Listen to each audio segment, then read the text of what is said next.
Deus. Meus irmãos, recebam todos a paz do Senhor Jesus, amém? Amém.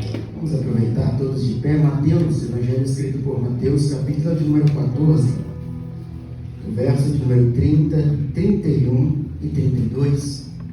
Louvar a Deus por essa oportunidade, que Deus em Cristo possa continuar abençoando a liderança dessa igreja, todos os membros, que Deus possa nos cobrir com as suas poderosas mãos, amém?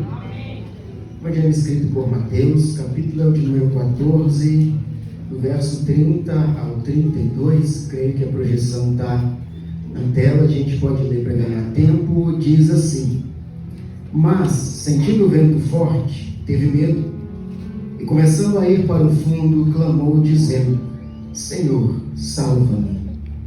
E logo Jesus, estendendo a mão, segurou e disse: homem de pequena fé, por que duvidastes? E quando subiram para o barco, acalmou o vento. Você pode assentar, glorificando a Deus por essa palavra?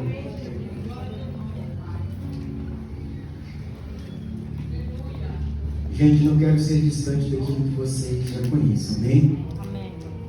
O que está acontecendo aqui é uma embarcação.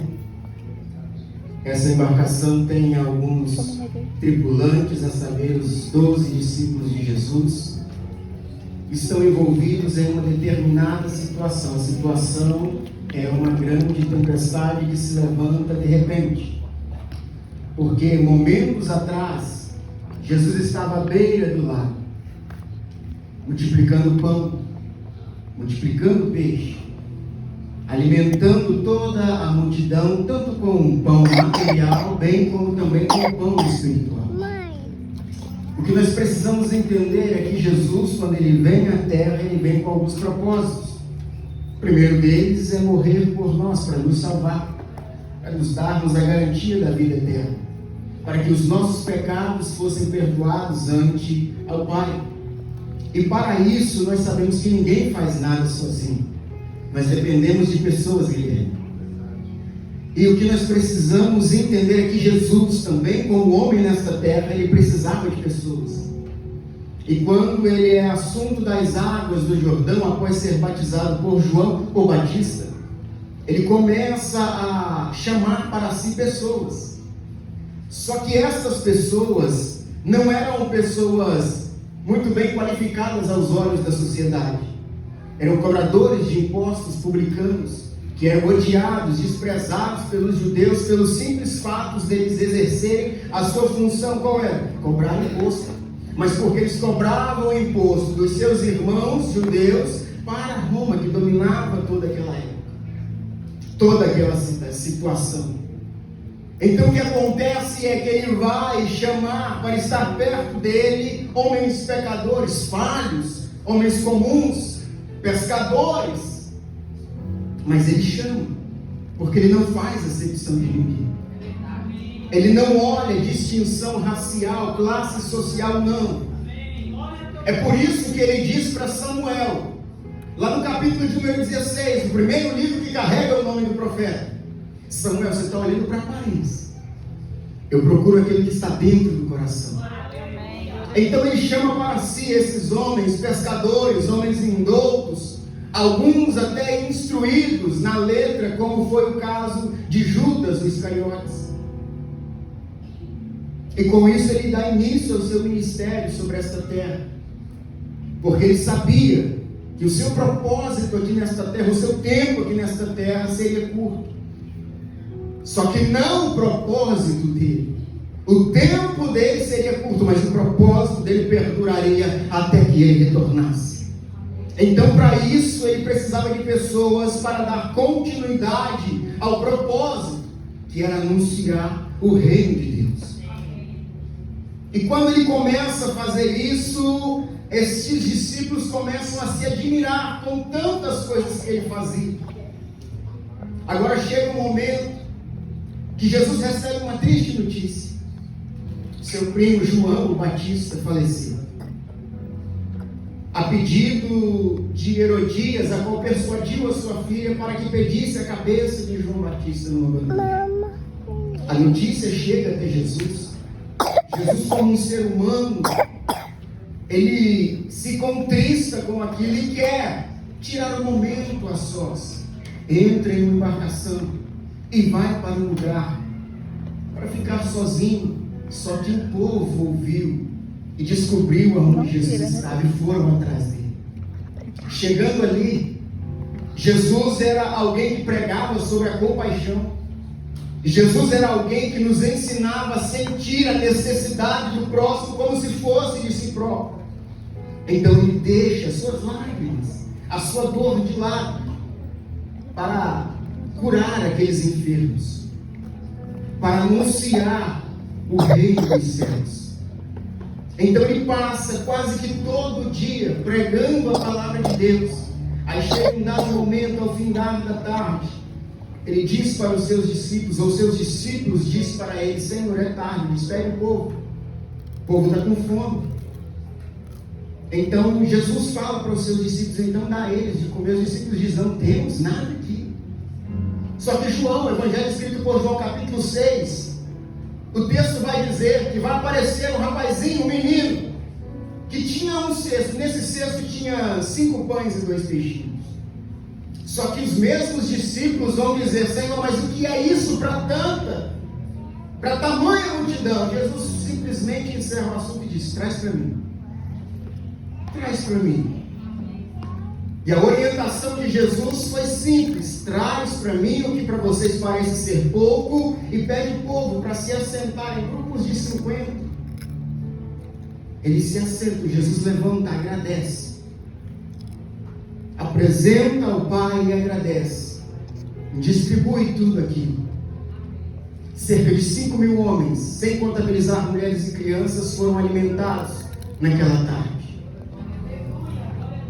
E cerca de 12 cestos cheios sobejaram ou sobraram. Agora Jesus, cumprindo com o seu papel ali naquele momento, dá uma ordem, uma diretriz aos seus discípulos: olha, entre nessa embarcação e vai, atravessa para o outro lado. Mas o Senhor não vai, não vou agora. Os discípulos entram na embarcação, Jesus vai ao monte orar. Jesus se retira mais uma vez. Agora chega um determinado momento, a embarcação está próximo do meio do mar. A hora é a 4ª vigília da noite, que é contabilizado entre 3 e 6 da manhã. O vento se levanta, as ondas consequentemente começam a ficar mais agressivas devido ao forte vento. A embarcação começa a ir a pique, a água começa a entrar dentro do barco e os discípulos se desesperam. Os discípulos se desesperam. Quem não? Jesus não estava naquele momento. Você conhece uma passagem semelhante em que as ondas também se levantam, o barco começa a sacudir, mas nessa ocasião Jesus está no barco. O que os discípulos fazem? Clamam por Jesus, acorda Jesus. Mas nesse evento Jesus não está presente, ele está no monte orando. Só que o evangelho escrito por Marcos, o capítulo de número 5, vai dizer que Jesus está no monte, a mesma passagem, porém vista pelos olhos de João Marcos, que escreve o evangelho. Jesus no monte está vendo os discípulos se fatigarem a remar porque o vento era contrário. E de repente ele vai até os seus discípulos e, pasmem, não pega nenhuma embarcação, ele simplesmente vai caminhando por sobre as águas. Ele vai fazendo algo que aos olhos humanos é sobrenatural e impossível. Ele vai caminhando por sobre as águas. E de repente, no meio daquele cenário de caos, os discípulos vão avistar a silhueta de Jesus vindo ao longe, porque estava negra a noite, era madrugada. E creio eu que no decorrer da tempestade, ou em detrimento da tempestade, os céus estavam mais negros do que o comum. eles avistam de longe vindo um ser, caminhando por sobre as águas. E de repente o temor maior, um terror terrível toma conta deles. Porque para um pescador que está em alto mar, no meio de uma tempestade, ver alguém caminhando por sobre as águas, o primeiro pensamento é um fantasma. E segundo a cultura deles, quando uma embarcação que tinham pescadores começa a ser assombrada pelos fortes ventos e eles veem um fantasma, ali era o fim. Era sinônimo de morte. É por causa disso que imediatamente, quando Jesus percebe o terror do coração deles, o que é que ele vai dizer? Logo disse Jesus, e eu já te explico o sentido dessa palavra logo. Logo Jesus disse, sou eu, não temas. Sabe o que é que Jesus está me ensinando aqui? É que no meu momento de pavor, quando eu acho que tudo terminou, ele está dizendo, eu estou aqui. Eu estou com você. Porque no momento da adversidade, logo o pensamento é, Jesus me abandonou. Jesus me disse para entrar no barco, mas me deixou só no meio do vento, no meio da escuridão, no meio da tempestade, pronto para ser submerso pelas fortes ondas, mas ele está dizendo, eu estou aqui. Você pode levantar a mão para adorar o nome do Senhor? Eu não sei qual é a tempestade. Não, eu não sei qual é o vento que está soprando contra o teu barco, que está te impedindo de ver Jesus caminhando à sua direção. Mas a voz dele você pode ouvir. A voz dele diz, eu estou aqui. Eu estou contigo. Dentre a seleção dos 12, tem um que me chama a atenção, o nome dele é Pedro.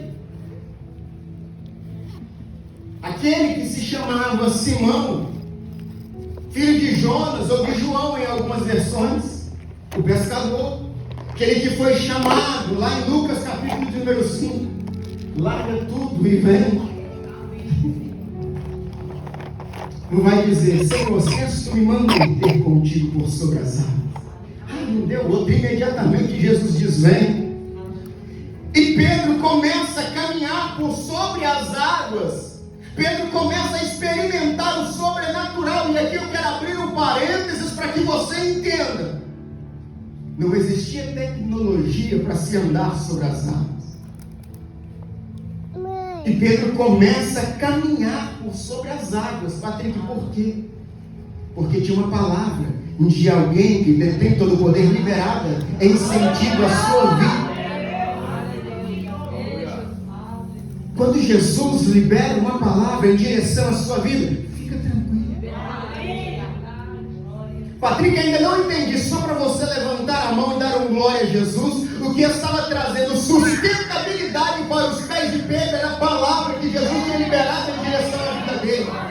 Agora você entende porque a tua casa ainda não sucumbiu. Agora você entende porque o propósito de Deus ainda está vivo dentro de você. Agora você sabe porque os sonhos ainda não morreram dentro de você.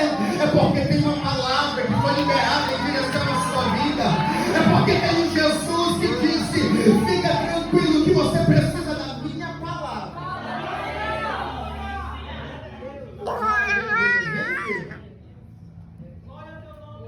Vem, Pedro. Pedro começa a caminhar por sobre as águas. Só que nem tudo é fácil. Mamãe. Nem tudo é um mar de rosas. Mamãe. E de repente o foco de Pedro muda. Pedro começa a contemplar o vento forte. Pedro começa a perceber que os seus olhos já não veem mais nada. Porque quando Pedro sai, ele vai movido por uma palavra. Romanos 10:17, de sorte que a fé vem pelo ouvir, e o ouvir pela palavra de Deus. Então quando Pedro esquece todos os seus sentidos e aguça a audição, uma fé gerada dentro dele. Eu posso.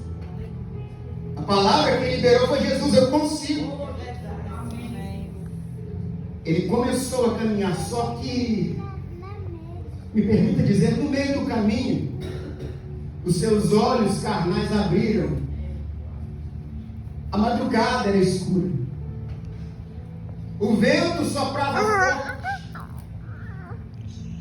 E quando ele perde o foco, ele começa a afundar. Ele começa a afundar. E nisso ele sai do centro do propósito inicial, que era experimentar o sobrenatural da parte de Deus. Só que quando Pedro começa a afundar, algo extraordinário acontece. Pedro reconhece que fraquejou. Pedro reconhece que está indo rumo ao fracasso. E o que é que ele faz?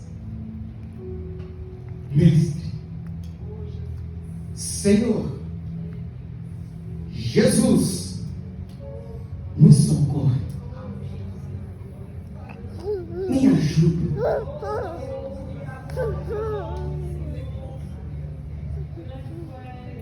Eu sou falho, Senhor, me ajuda.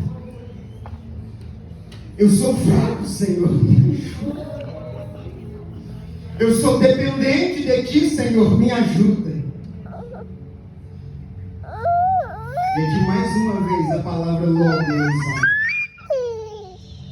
Qualquer dicionário de língua portuguesa que você procurar o sentido ou significado da palavra logo é imediatamente, sem demora,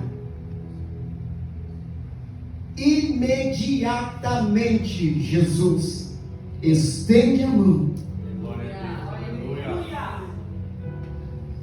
segura na mão de Pedro, coloca ele mais uma vez sobre as águas. E aqui eu começo a pregar subalterno ao tema, retornando ao centro do propósito.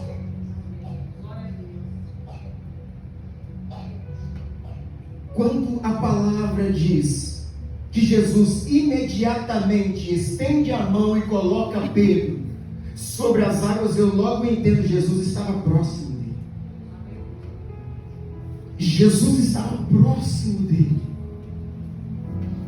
E não mediu esforços para estender a mão para ele e trazer ele mais uma vez para o propósito inicial. E aqui eu começo a pregar. Tem momentos na minha e na tua vida que as nossas pernas vão banquear. O assovio do vento forte pela madrugada vai nos causar medo e pavor, nos impedindo de nos lembrar da palavra que foi liberada lá no início. Nós não somos super-homens. Nós somos frágeis. Nós estamos passíveis a falhar, a errar. Só que eu preciso te dizer, já foi dito aqui nesta noite, algo que nem João, apóstolo João, que foi considerado discípulo do amor, pôde mensurar ou dimensionar, que está lá em João capítulo 3, verso 16. Porque Deus amou o mundo de uma maneira inexplicável. Ele diz de tal maneira que deu seu próprio filho para morrer por mim e por você. E deixa eu esclarecer algo aqui para você nesta noite. Quando Deus decide enviar o seu filho para morrer por nós, não éramos perfeitos, bem como não somos. Não estávamos no auge, bem como não estamos. Não éramos santos, bem como precisamos buscar todos os dias a santidade. Éramos imperfeitos, pecadores, falhos. Mas mesmo assim, lá do céu ele grita: vou enviar meu filho para morrer por essa humanidade. É por isso que João diz: ele amou o mundo de uma forma que eu não posso mensurar. Porque eu amo quem presta para mim, quem serve para mim. Porque eu amo quem está do meu lado. Eu amo uma pessoa que aos meus olhos é perfeita, mas Deus não. Independente da sua imperfeição, ele te amou, mandou seu filho, ele morreu. E ele está dizendo: mesmo quando você fraqueja, mesmo quando você perde o foco, mesmo quando você sai do centro do propósito, eu permaneço te amando. A minha mão permanece estendida ao teu favor. Eu ainda continuo do seu lado. Você pode aplaudir o nome do Senhor?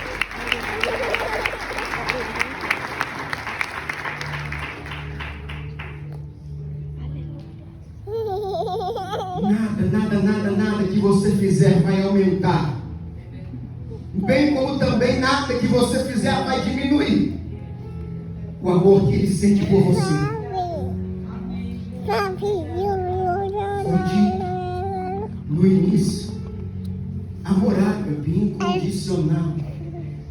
Não está atrelado a nada. Aquilo que ele sente por você. Patrick, mas você não sabe o que eu fiz. Realmente não sei. Mas ele sabe. E mesmo assim não te escolheu. E mesmo assim não te elegeu. Não é à toa que eu sou apaixonado por Pedro. Um dos discípulos que mais errou. Um dos discípulos que, ao ver da teologia, era um dos homens mais difíceis de se trabalhar. Pedro perde o foco, duvida, descrê, começa a afundar. E Jesus mais uma vez estende a mão para ele e coloca ele de pé. Pedro, lá no Getsemane, ou por que não vir antes, na ceia, quer impedir Jesus de cumprir o seu propósito. Aí nesse momento Jesus diz: para trás de mim, Satanás. Um homem que descreu, um homem que deu lugar para o diabo, um homem que lá no Getsemane saca de uma espada, arranca a orelha do servo do sumo sacerdote, um homem que após Jesus ser preso nega ele, mesmo tendo sido avisado.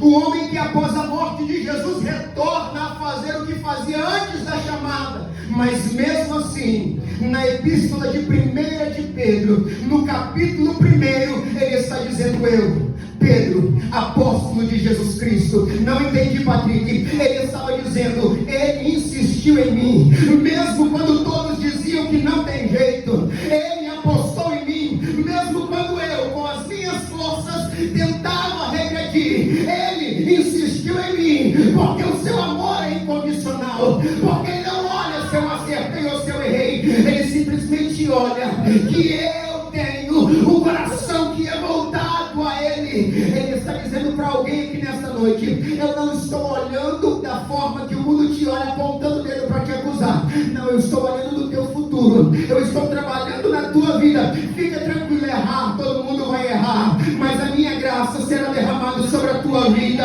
Mas a minha misericórdia todas as manhãs se renovam sobre a tua vida. Eu acredito em você. Eu acredito em você. Ele acredita em você.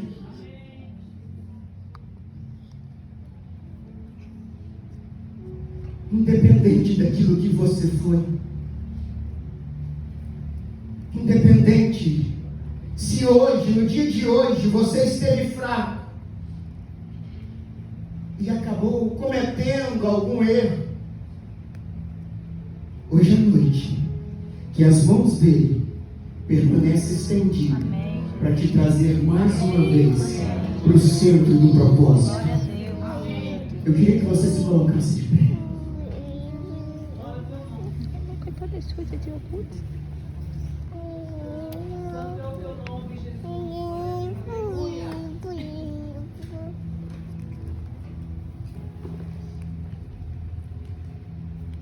Eu não sei, não te conheço.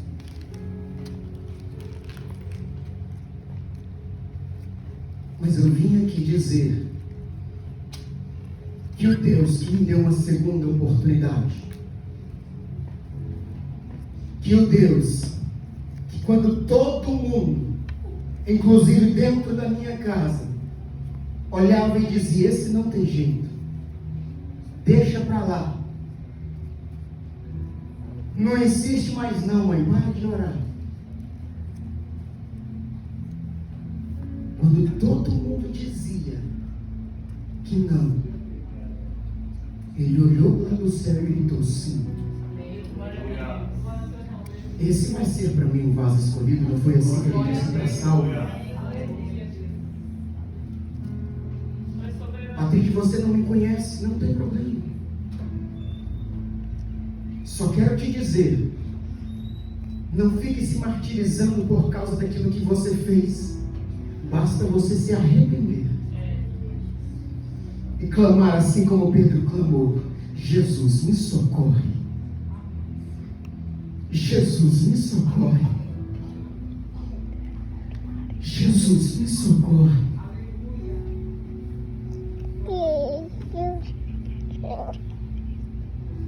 O projeto ainda está de pé. Evangelho de João, capítulo de número 21. Pedro está pescando de novo.